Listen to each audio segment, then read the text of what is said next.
Okay, going for a take. Take one. Action. We are going for a take where we get the take of those who work in the film and TV industry on a specifically chosen movie and about their time in the business. Yep, and today's take is on the new Netflix film, Hitman. And in today's take, we're joined with Ijaz Rana. You may know him from Hollyoaks, where he played Imran Malik. How you doing, bro? I'm very well. Thank you guys for having me on. Yeah, it's Hey, good man, to have it's a you here, pleasure. dude. Thank you for coming. Wow. So, what did you guys think about the film? I'm not really a huge fan of cheesy comedies, and I'm not really a huge fan of this one either, to be honest. Really? Yeah, Straight to it. What Not my did cup of tea. What was it that put you off it? I felt like some of the scenes were unnecessary. A lot of it dragged out. A lot of the scenes. I felt like the beginning dragged out quite a bit. I thought it was going to be like, I don't know. It started off as thinking it was going to be like a spy film, and then it sort of like changed into a romance, which was a bit disappointing. I thought there was going to be like more about that spy stuff, and apparently it's based on a real person. Yeah, it's a true story. Yeah. So I think they could have done this true story more justice by making the film more realistic instead of like a cheesy comedy.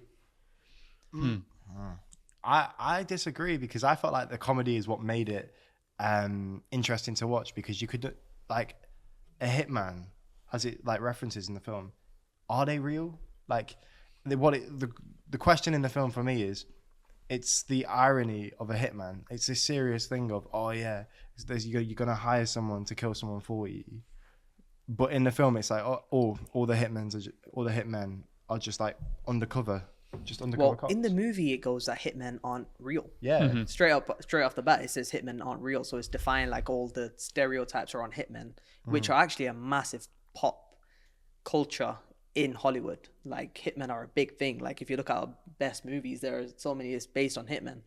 Hitmen aren't real. Hitmen aren't real. That's what it says.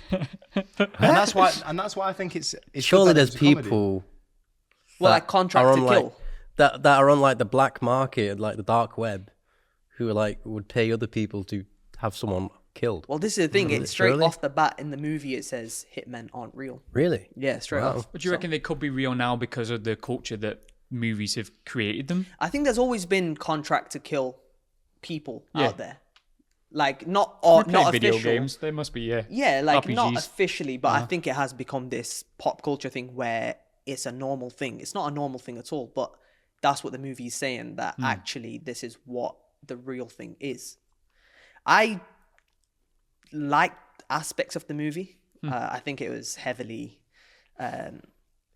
miscasted. I don't think Glen Powell suited the role at all. He's supposed to be playing this nerdy, uncool, weak almost character, whereas if you look at him and his charm and everything, they thought if they put glasses on my man, it's gonna be what they want. But it was just, I think Adrià Arjona, she was good in it.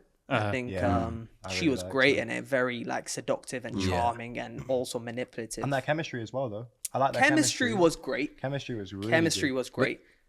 When I first saw her character, I thought her character would have been cool if she was hired to kill him. Bro, this To be is a what I hitman for a this is hit. what I was Yeah. thinking. I was like, I was waiting for a twist on her character, and I was so disappointed when there wasn't a twist, because there was actually that opportunity there to say that, because the way she plays the character as well is very manipulative. Behind her eyes, there's always something going on. So it would have Yeah. been great. I think it was an opportunity missed. And I think like that, what I was thinking at the whole time, I was like, he's definitely gone and fell down this path, and then it's going to backfire on him. Like, it's not going to be a happy ending like it was. It's going to backfire, and it turns out like she's going to be like, or even undercover trying to find out a hitman. But I Like, do think you know what I mean? if you put it in the context of feel good, almost a rom-com. Yeah. It does its job. It was like, it does its job. Yeah. I don't know if it was in for like the intention for it to be comedic, but like off the bat she was very like all over him, like head over heels for him, very sexual. Yeah. And also, the way she was talking about her ex, like, oh, we have nothing in common. I hate him. We hate all these things. I go, why'd you marry the guy then? If you have nothing in common, if he hates everything that you hate, why are you married to him? I think it's a rom-com though, isn't it? Yeah, and also like you can marry someone and then you get to know them and then they become more like abusive, like as like things go on. I kind of rated it though in terms of like how she portrayed it and how they did it, was that it felt like there was.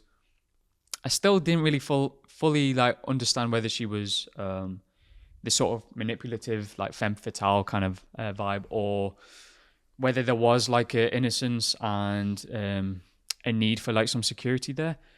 I enjoyed that the twist didn't come and there wasn't this stuff that you guys were wanting. They ended in a weirdly sort of dark comical way where actually the bad guys got away with it. They murdered the dude, they murdered their friend, she murdered her ex. Spoilers. We'll put a spoiler warning. It goes without saying now, to be fair. And nothing, they didn't get their comeuppance at all. Yeah. If anything, they felt happier and more integrated in themselves. And then they have a kid. And then they had a kid. Yeah. And then his cats, I'm assuming, must have died, so he got 2 dogs. Oh. Well, because she wasn't a cat person, was she? She was like hates them, and that's how they bonded. And then I didn't even think about that. And then they got dogs. I think it helps looking at the film in the context of what its purpose is. Yeah. And what its purpose is to be a feel-good film, where I think it achieves that. Yeah. I definitely, by the end of that, I was smiling. Like, you know, the guy gets the girl that he wants. He's a geeky character who ends up being this cool guy, you know, the classic Hollywood story. I think it achieves its purpose. I wouldn't watch the film again. It's just not my type of film. But I understand what the film's purpose was, and I think it definitely achieves it. And there were some good moments in it. That scene with the note app where he pops up and he's like writing on the note, and that's like, a good scene. Cool. There are some good scenes in it, and like keeping in mind that Glen Powell wrote it as well. He wrote the screenplay together alongside the director. I think he did well. I don't think he should have been in it. I think it was more of like, I can see like Ryan Reynolds playing that, or I don't know, like the way the comedy is. I can, maybe not Ryan Reynolds. I think someone that's kind of typecast in the uncool category of Hollywood. But that's just where I'm at with the film. Yeah, I'm trying to think of who like would we cast instead. Maybe like Jesse. I would have seen like Jesse Eisenberg in that. He would play an excellent little. You know like, what I mean? Yeah. Like, can you picture him as all the get-ups? Yeah. The Russian get-up, and like Jesse Eisenberg would have been great in that. I think Jonah Hill. These guys, I don't know. Nah, not Jonah Hill. No? I couldn't. Because the guy that played like McLovin in Superbad. What's my man's name? Yeah. Michael Pena? No. What? Michael Cera? You're on about Michael Cera as well. Michael Pena. Yeah. That's the other guy, yeah. That would be cool. I'd love to see that. You know what I mean? Like, I just think Glen Powell, he wasn't the right person for that cast. He was cast well to play the character he did in the film as Ron. Yeah. And the sort of hitman and the sort of more stoic, like put together. But he felt like he was playing a character more when he was playing the original Gary, what was his name? Gary Johnson. Again, Clark Kent kind of just puts on some glasses and now writes on a chalkboard and he's a teacher and he's nerdy. There's this line in the film that really vexed me. And it's like when he's given a lecture to the class outside on the grass when they all sat down. And then one of the students turns to the students and she goes, why is our teacher looking so fit all of a sudden? And I'm like, bro, it's the same character that was there from the get-go. He's just saying clever words now. I think it was a reference to like he'd become one with himself, because at the start he's this like nerd, and in the middle it's like his alter ego is like this old Ron, and then by the end of it, when he admits to his girlfriend in the film, or then girlfriend, then he sort of like becomes himself again, and you see it because his hair when he's what was his name when he was there? Ron. Gary Johnson, that's the one. It's like to the side, coming down there, really like proper like nerdy, and then it's all slicked back when he's Ron. But did you buy the nerdy look? I like the character choices with it. I didn't like the look. The character choices were good. I liked the stiffness in his upper body. He looked very much like he wasn't comfortable in himself. And whether that was a character choice or was that him, that was his subconscious, I don't know. I feel like he became a different person by the end. I don't feel like he became integrated. Yeah, really? I don't see how... I don't know. I guess it's like an interpretation, and we only saw like a screenshot of like what his life was like, however many years later, when he has kids or whatever. But to become that person, Ron, he had to literally change his body. He had to change his posture. He had to change all that kind of stuff. And at some point, they even asked the question in the film: at what point do you play someone for so long that you start to become that person? Yeah. Which obviously raises the question for us as actors when you start to think, okay, well, how long do I have to play a character? And we start taking on traits. Like you've played your character in Corrie for like 5 years now? Yeah, coming up, 4 years. 5 years in February. I think it's playing a character for so long. You sort of end up forgetting to distinguish yourself from the character. So you sort of end up becoming the character, or your character ends up becoming you. Vice versa, you sort of lose the track, basically. What was the thing you were on about to me yesterday with the ship idea? Oh, yeah. This would be a great clip. So, I'm just going to set you up for this. Yeah. That was a nice setup as well. You're welcome. Is it like Andromeda's ship? I can't remember the name of the actual like saying. I'm sure like above me or somewhere it'll actually say the actual name of it. But it's if you have a ship and you replace all the parts over a period of time, is it the same ship that you started with, or is it a different ship because all the parts are different? And that's the same question in life. If you're the same person, but then in 10 years' time you're in a different environment, in a different place, have different friends, wherever you're surrounded with, are you the same person you were 10 years ago? Because we had this conversation about like, oh, but your soul's the same. But is it? Because what actually is your soul? Like, I know it's deep, but like, what it makes you? Yeah. Because I look at myself 5 years ago, and 5 years ago I was in high school. 5 years ago I was in high school, and I look at myself from them to now, and I think two completely different people.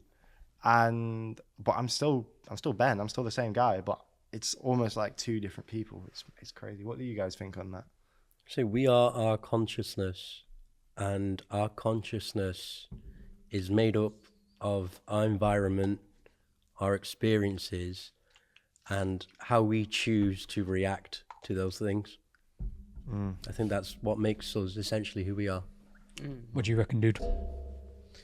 I'm just thinking, if there's a building and, for example, this Asda, right? And then it gets torn down to bits just because it's been 10 years. And then you decide to put external wall insulation on it, which makes it look really cool again. It's still Asda. You know what I mean? But is it the same? But is it the what same I'm saying, Asda? guys. Guess what? But like, it's the same products inside it. But is it the same?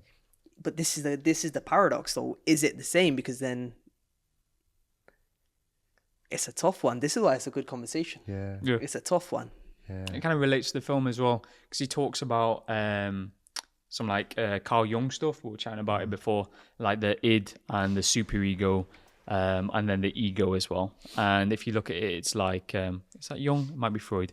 The id is like the primitive, like primal nature of you. The id is like the baby that cries because it's hungry and needs food. So it's a survival instinct more than anything.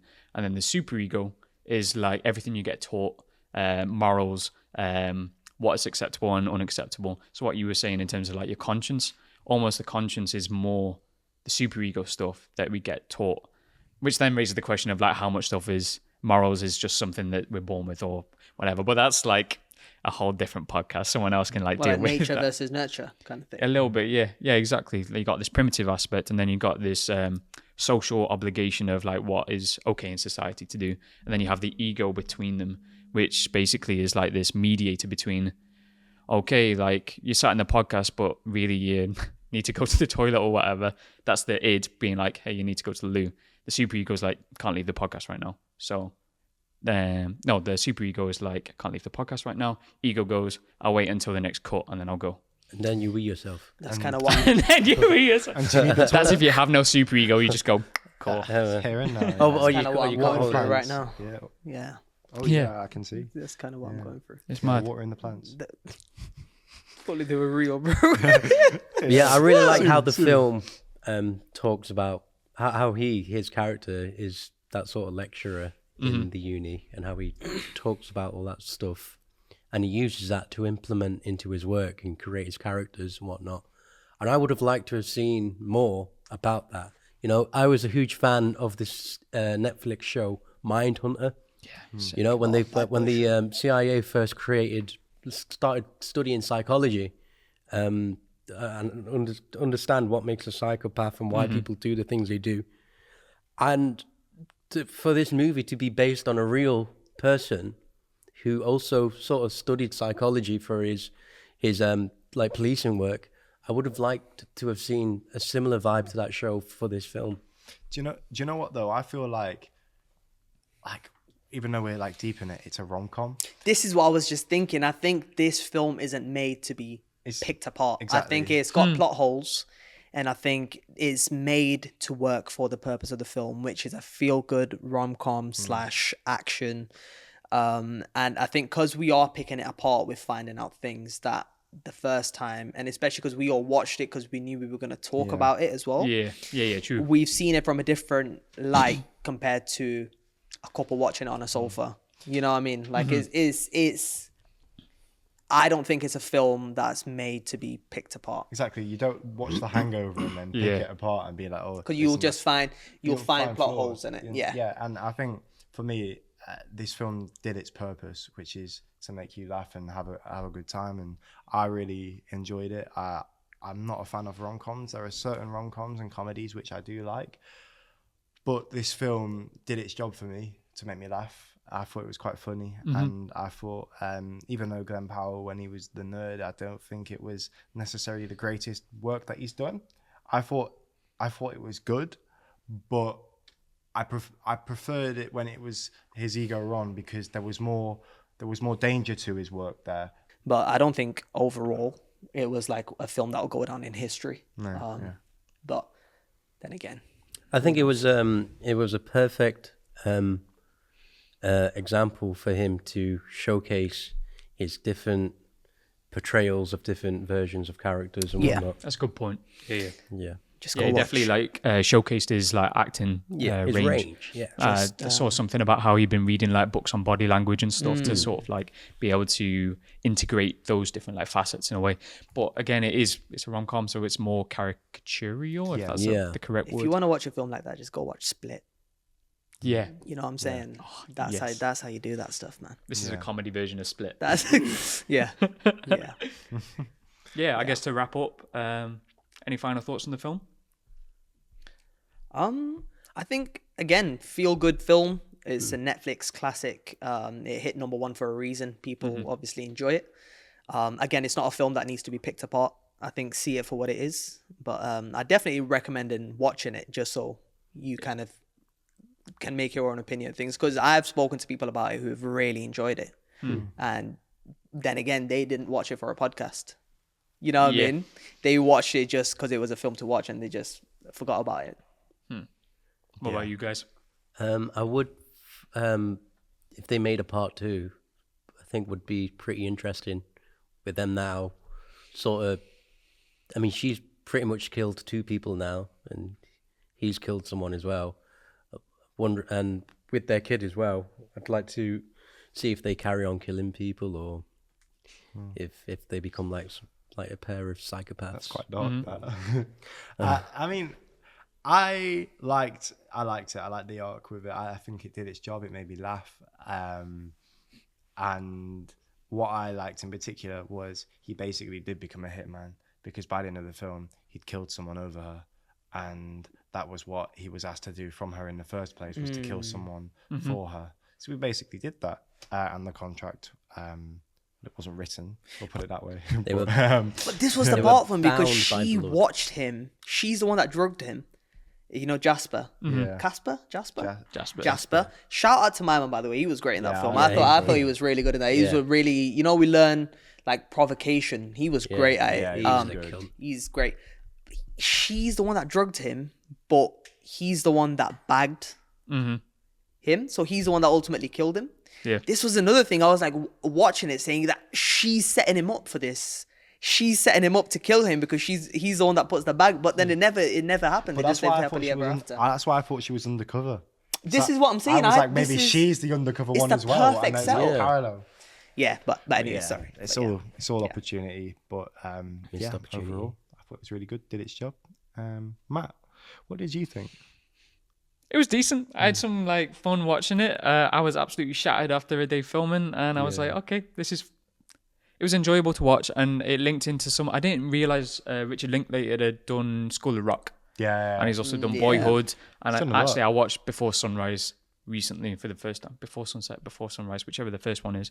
And it's a similar kind of like cute rom-com kind of stuff, and then now and again he throws in a little philosophical question, and Do it's you just a think- little sprinkle, and we can focus on it because we like focusing on that shit. And then most people, if they don't want to, they can park it and go, that was a fun film. I think that's all it set out to do. And Jason Bateman produced it as well, and I love Jason Bateman. Me you too, can man. see aspects of him in that film Yeah. as well. But yeah, great. yeah. I'd say solid. I'd say go watch it, definitely. Isn't it? Yeah. Definitely Go recommend. watch It's out it. on Netflix now. Check it out. Right, I feel like it's time for film association again. That time. That's That time time. of the show. Yeah. All right, can I just make a suggestion? Okay. Yeah. Can we do Johnny Depp? Really? Yeah, let's keep it rapid as well. All right, cool. Let's see how we go. Should I kick it off? Uh-huh. What's eating Gilbert Grape? Rango. Charlie and the Chocolate Factory. Edward Scissorhands. Sweeney Todd. Sleepy Hollow. Nightmare on Elm Street. Wow. Pirates of a Caribbean. Which one? Pirates of a Caribbean. A Dead Man's Tale. Okay. We're gonna go with Blow. Blow. Blow. Nice. Is he in Donnie Brasco? No. He is. Is he? Yeah. Yeah. Yes. Pirates of the Caribbean at World's End.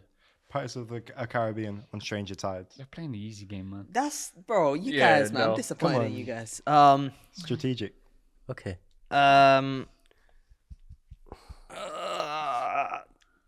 Again, I've got one, but okay. Black Mass. That's what I was trying to think of. Nah, Yeah. I'm done. I'm out. You done? Yeah, I'm out. Corpse Bride. Pirates of a Caribbean. It's so easy. You're out. It's like Pirates of the No, I've got one. Pirates of the Caribbean. Curse of the Black Pearl. Fear and Loathing in Las Vegas. Nice. 3, 2, 1. Yeah. See, I was playing the long 3. game. You can't give me 3 seconds. I've not even had my go yet. I love saying the same movie because he's got no ideas. Yeah. That's How the about this truth. then? If only I had one backed up, I'm out. Wait, so who won? You've won. I don't know. I'm the last one that said something. Yeah, well, you've won. I then. won? Oh, you I ain't won? got another one, I think so you I won, man.